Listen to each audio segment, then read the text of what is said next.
Pembacaan Alkitab hari ke-117 terambil dari Mazmur pasal 51 ayat 12 sampai dengan 21, Lukas pasal 24 ayat 1 sampai dengan 35, Yosua pasal 11 dan Yosua pasal 12. Mazmur pasal 51 ayat 12 sampai dengan 21. Jadikanlah hatiku tahir, ya Allah, dan perbaharuilah batinku dengan roh yang teguh.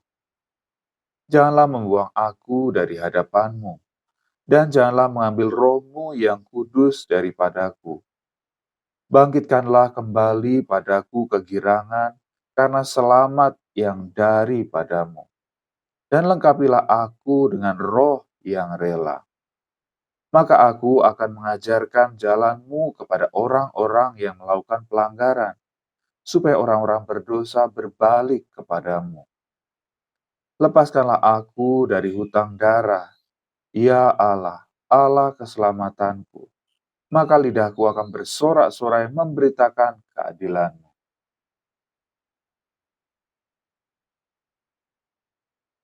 Ya Tuhan, bukalah bibirku, supaya mulutku memberitakan puji-pujian kepadamu. Sebab Engkau tidak berkenan kepada korban sembelihan, sekiranya kupersembahkan korban bakaran, Engkau tidak menyukainya. Korban sembelihan kepada Allah ialah jiwa yang hancur, hati yang patah dan remuk, tidak akan Kau pandang hina, ya Allah. Lakukanlah kebaikan kepada Sion menurut kerelaan hatimu. Bangunkanlah tembok-tembok Yerusalem. Maka Engkau akan berkenan kepada korban yang benar, korban bakaran, dan korban yang terbakar seluruhnya.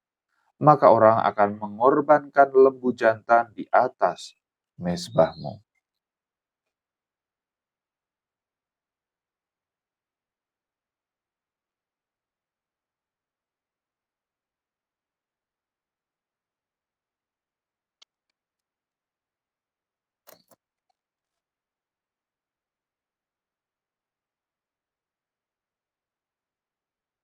Lukas pasal 24 ayat 1 sampai dengan 35.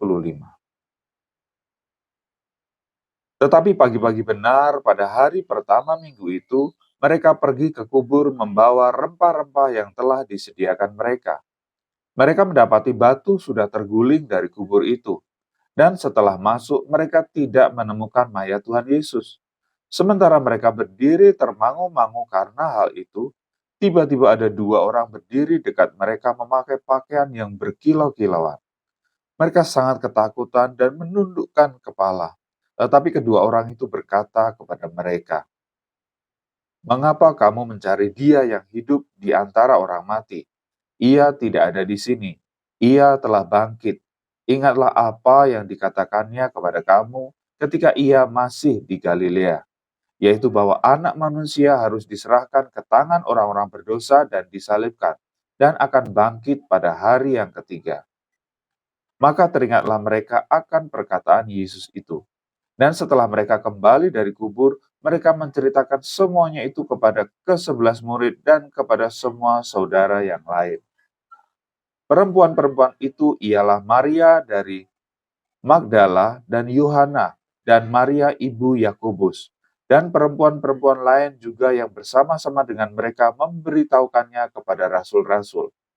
Tetapi bagi mereka perkataan-perkataan itu seakan-akan omong kosong, dan mereka tidak percaya kepada perempuan-perempuan itu.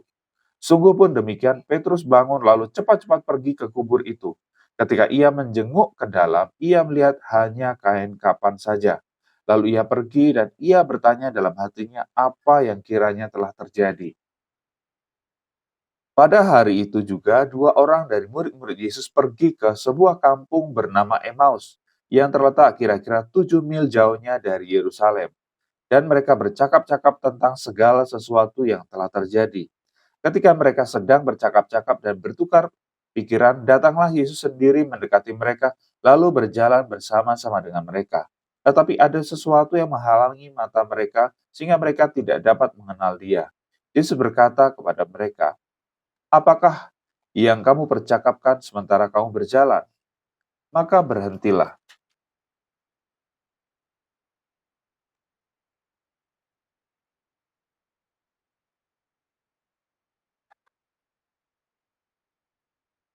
Mereka dengan muka muram. Seorang dari mereka namanya Kleopas menjawabnya, "Adakah engkau satu-satunya orang asing di Yerusalem yang tidak tahu apa yang terjadi di situ pada hari-hari belakangan ini?" Katanya kepada mereka, "Apakah itu?" Jawab mereka, "Apa yang terjadi dengan Yesus orang Nazaret? Dia adalah seorang nabi yang berkuasa dalam pekerjaan dan perkataan di hadapan Allah dan di depan seluruh bangsa kami. Tetapi imam-imam kepala dan pemimpin-pemimpin kami telah menyerahkan dia untuk dihukum mati dan mereka telah menyalibkannya. Padahal kami dahulu mengharapkan bahwa dialah yang datang untuk membebaskan bangsa Israel. Tetapi sementara itu telah lewat 3 hari sejak semuanya itu terjadi. Tetapi beberapa perempuan dari kalangan kami telah mengejutkan kami. Pagi-pagi buta mereka telah pergi ke kubur dan tidak menemukan mayatnya. Lalu mereka datang dengan berita bahwa telah kelihatan kepada mereka malaikat-malaikat yang mengatakan bahwa ia hidup. Dan beberapa teman kami telah pergi ke kubur itu dan mendapati bahwa memang benar yang dikatakan perempuan-perempuan itu, tetapi dia tidak mereka lihat. Lalu ia berkata kepada mereka, "Hai kamu orang bodoh, betapa lambannya hatimu, sehingga kamu tidak percaya segala sesuatu yang telah dikatakan para nabi. Bukankah Mesias harus menderita semuanya itu untuk masuk ke dalam kemuliaannya?" Lalu ia menjelaskan kepada mereka apa yang tertulis tentang dia dalam seluruh kitab suci, mulai dari kitab-kitab Musa dan segala kitab nabi-nabi. Mereka mendekati kampung yang mereka tuju, lalu ia buat seolah-olah hendak meneruskan perjalanannya. Tetapi mereka sangat mendesaknya, katanya, "Tinggallah bersama-sama dengan kami, sebab hari telah menjelang malam dan matahari hampir terbenam." Lalu masuklah ia untuk tinggal bersama-sama dengan mereka. Waktu ia duduk makan dengan mereka, ia mengambil roti, mengucap berkat, lalu memecah-mecahkannya dan memberikannya kepada mereka. Ketika itu terbukalah mata mereka dan mereka pun mengenal dia. Tetapi ia lenyap dari tengah-tengah mereka. Kata mereka seorang kepada yang lain, "Bukankah hati kita berkobar-kobar ketika ia berbicara dengan kita di tengah jalan dan ketika ia menerangkan kitab suci kepada kita?" Lalu bangunlah mereka dan terus kembali ke Yerusalem. Di situ mereka mendapati ke-11 murid itu. Mereka sedang berkumpul